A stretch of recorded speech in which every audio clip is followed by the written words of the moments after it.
November 16 வாக்கு என்று ஞாயிற்றுக்கிழமை வாசகங்களாக அடுத்து வரப்போகிற நம்முடைய வாழ்வின் நாட்கள் எப்படி இருக்கப் போகின்றன என்று சொல்லி நாம் வாழுகிற காலத்தில் நடக்கிற நிகழ்வைப் போல அந்தந்த சூழ்நிலையில் என்ன நடந்தது என்பதை வெளிப்படுத்துகிற வாசகங்களில் மக்கள் பயந்து அஞ்சு நடுங்குகிறார்கள்.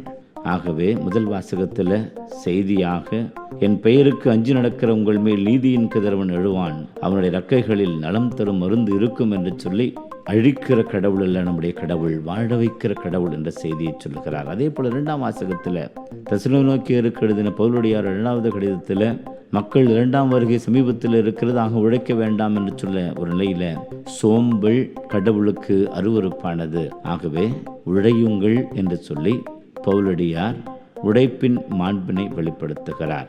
மேலும் திகிலுற்று குழப்பங்கள் ஏற்படுகிற நிலையில முடிவு வந்துவிட்டதா என்று சொல்லுகிற பயம் கவ்விக்கொள்ளுகிற போது லூக்கா நற்செய்தியில இயேசு ஆண்டவர் சொல்லுகிற தைரியத்தின் செய்தி, இருப்பினும் உங்கள் தலைமுடி ஒன்று கூட விடவே விடாது, நீங்கள் மன உறுதியோடு இருந்து உங்கள் வாழ்வை காத்துக்கொள்ளுங்கள் என்று சொல்லி நாம் ஒவ்வொருவரும் கவலைப்படாமல் பயப்படாமல் வருகின்ற எதிர்ப்புகளும் சில நேரங்களில் நம்முடைய விசுவாசத்திற்கு அச்சுறுத்தலூட்டும் எதிர்ப்புகளும் வருகிற போது கண்டிப்பாக ஒருவேளை காலம் நெருங்கி வருகிற ஒரு எச்சரிக்கையாக கூட இருக்கலாம், தைரியமாக அஞ்சாமல் எதிர்கொள்ள வேண்டும் என்கிற செய்தியை நாம் பெறுகிறோம். இந்த நேரத்தில் வினாக்களாக இயேசுவின் 2ஆம் வருகை குறித்து என்னுடைய புரிதல் எப்படி இருக்கிறது, மேலும் உலக முடிவு நாள் குறித்து அச்சமும் குழப்பம் என்னில் எழுந்து என்னுடைய நம்பிக்கையை குலைக்கின்றனவா?